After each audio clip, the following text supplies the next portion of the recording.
This build was the result of a build-making exercise I had for myself, and is not the cheapest nor the best Uber Elder killer out there.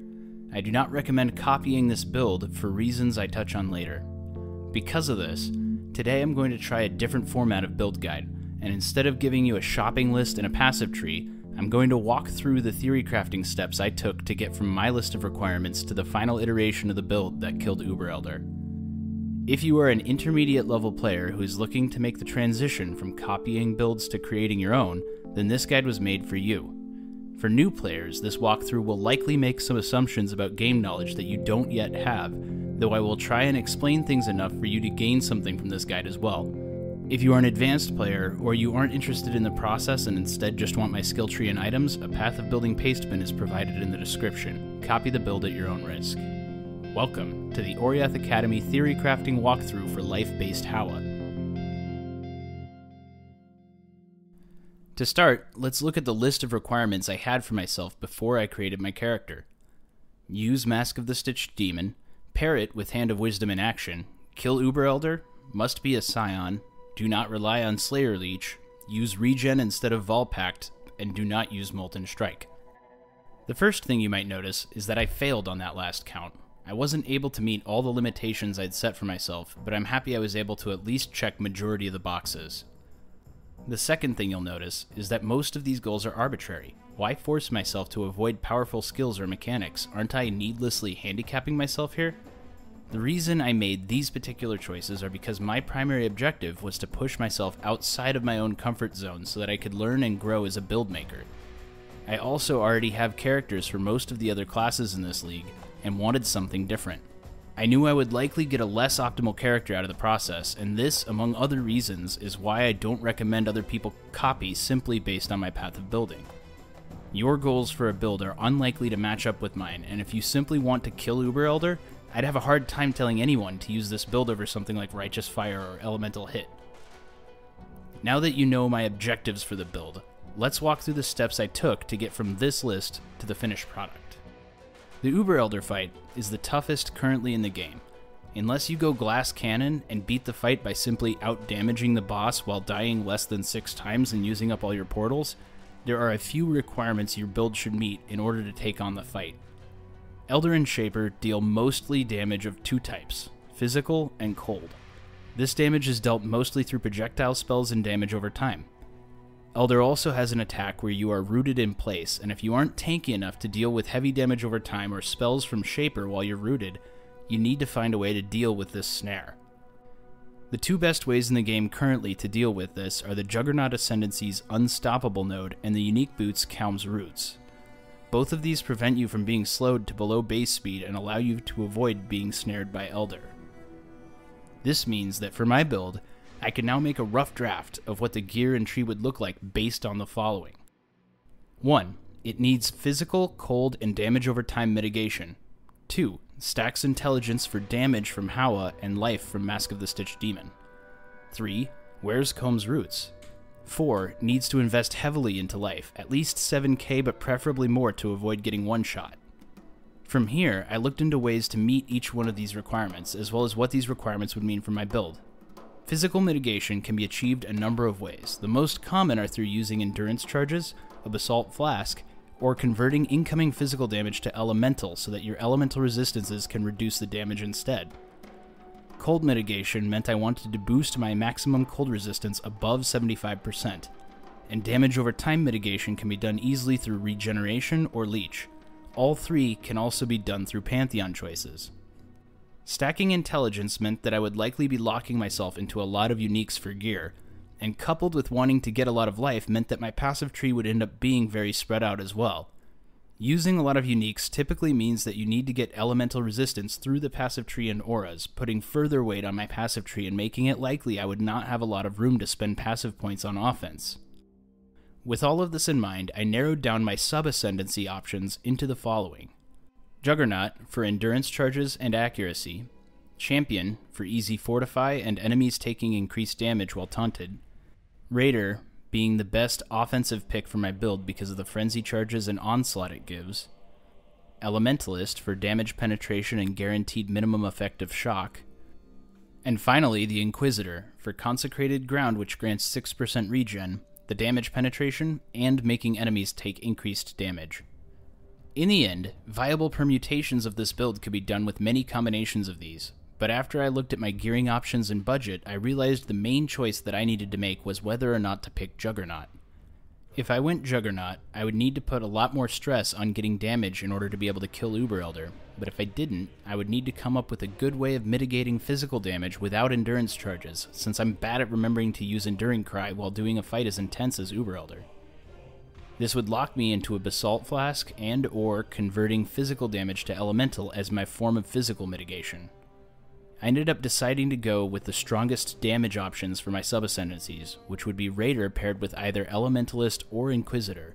Since Inquisitor also provided an easy way to get Consecrated Ground, which gives 6% life regen, I decided to make that my second choice. At this point, some build makers would go through several iterations of making passive trees and choosing gear, alternating between the two until settling on final choices. I chose to start with the gear, knowing it would be heavy on uniques and would influence my passive tree a lot. 3 of my gear slots are already locked in at this point: my helmet, weapon, and boots. I added to this list 3 more: Astramentus and Cyclopean Coil for the attributes, and then either the Shield Lycosidae to make my attacks unable to be evaded, or Shaper's Touch Gloves for converting my intelligence into accuracy. Had I chosen Juggernaut, my options here might have been opened up a bit, as you can get 1000 accuracy from that Subascendancy, but without it, these 2 uniques are near impossible to beat. This meant I would be using rare rings, a rare body armor, and I had the choice to either dual wield or use a shield. Since I knew already my damage would be a major weak spot for the build, I opted to dual wield for the 10% more attack speed boost it grants, as well as the additional boost to attributes and elemental damage I would get from running a second HoWA in my offhand. At this point, I started shopping for gear, so that I would know ahead of time how much elemental resistance I would need to get from my passive tree and auras. It is worth noting that shopping for gear is usually not one of the first things I do for a build. I did it for this build because I only had 3 slots to fill with rares and knew it could impact the other choices I made later on. I was looking for 3 things in the gear: life, intelligence, and elemental resistance. I picked up these 3 items to complement the rest of my unique gear.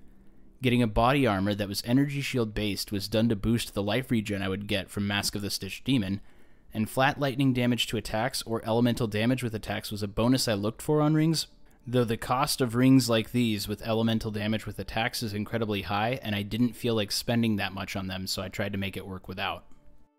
Now that my gear was acquired, I thought about which auras I would want to run on the build. Purity of Ice was an easy choice, as it grants maximum cold resistance I wanted for the Uber Elder fight. Wrath is the highest damage option to pair with HoWA, so that was picked as well. Finally, I wanted to run Purity of Fire, Purity of Lightning, or Purity of Elements so that I could get a Watcher's Eye Jewel that converted physical damage into 2 types of elemental damage to offset the lack of physical mitigation from not going Juggernaut. I ended up finding this Watcher's Eye for sale, which locked in Purity of Lightning as my final aura. In order to run all of these, I had a few options: pick up Aura Reservation reduction nodes on the passive tree, get a Helmet enchant to reduce Aura Reservation, corrupt my gloves for +1 level to gems to boost the level of Enlighten, or get corrupted jewels to reduce Aura Reservation by 1% each. I ended up combining 3 corrupted jewels with the Sovereignty Wheel to reduce my Aura Reservation by 17% and using a level 4 Enlighten to further reduce mana reservation so that I could attack without running out of mana. It is worth noting here that had I picked Juggernaut, I could have instead picked up a Watcher's Eye with damage mods tied to the Wrath aura, and likely offset the damage loss from picking this Ascendancy, so this is also a viable route to making the build work.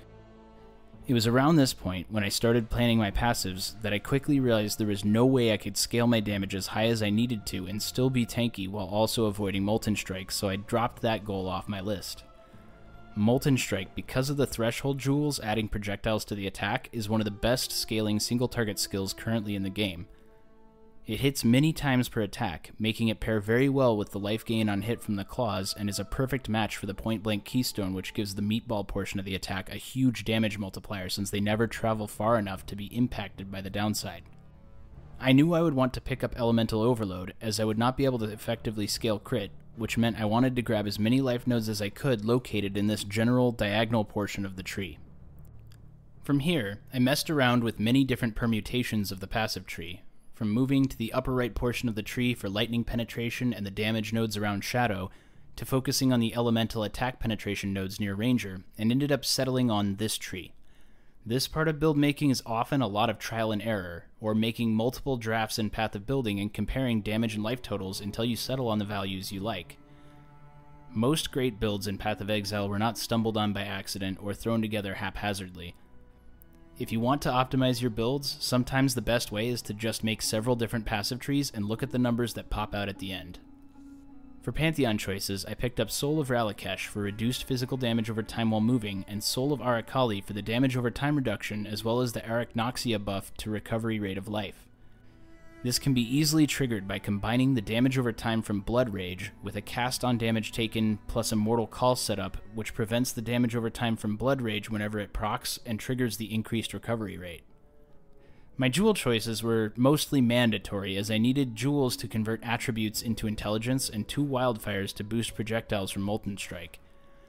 Pure Talent was included for damage penetration, attributes, and Leech from being connected to the Slayer, though I could have picked up Leech easily in the Vitality Void wheel by Duelist as well. The 2 Might of the Meeks I have in this build don't offer much more than good rare jewels, aside from being the best options for squeezing more life out of my tree and saving me a couple passive points on getting resists. For choosing my other skill gems and support gems, I wanted to achieve a few things. I needed a way to get Fortify and to compensate for the low movement speed on the build. For this, a standard setup is to use a melee movement skill attached to Fortify and faster attacks. I also included Blood Magic in these links, just in case I needed to move while I was low on mana. Cast when damage taken, Immortal Call, and Blood Rage also needed to be somewhere in my links, and I threw in a low level Enfeeble with my cast on damage taken setup for a tiny extra bit of damage reduction that was automatically triggered.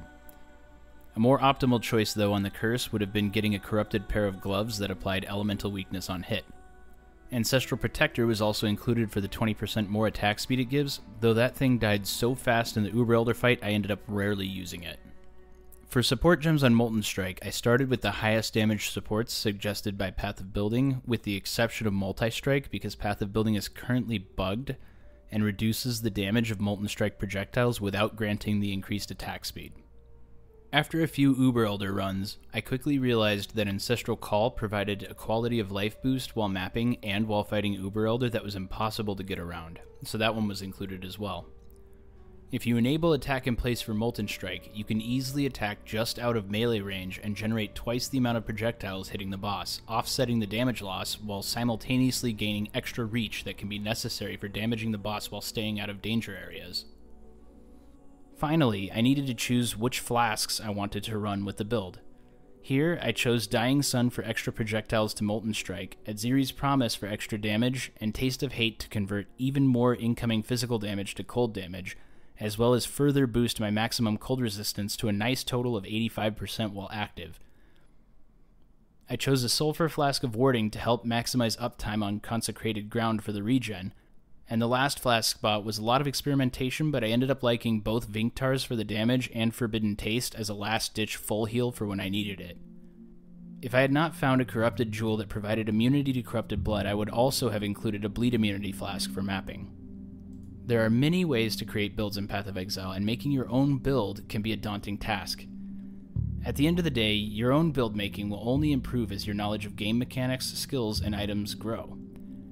Some people will have the most fun by taking already tested and proven builds and using those to progress through the endgame.